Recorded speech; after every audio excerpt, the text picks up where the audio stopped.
xiên đang lù lốm đang nơi gần ta lao kha dòng khát khao hồng đêm đi nghìn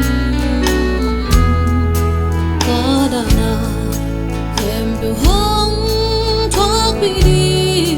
đang lâu lốm ta gió đằng mưa gió cứ nghe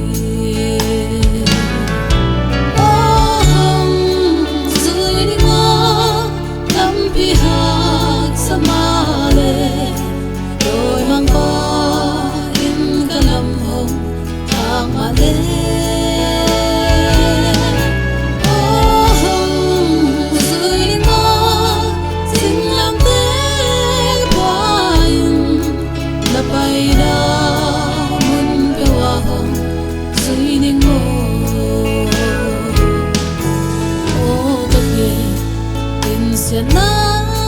lắm duyên ta cứ thế mơ na mơ na cứ thế ta lùng xin ngày xuân na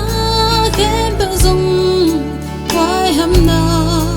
lagi lo na bét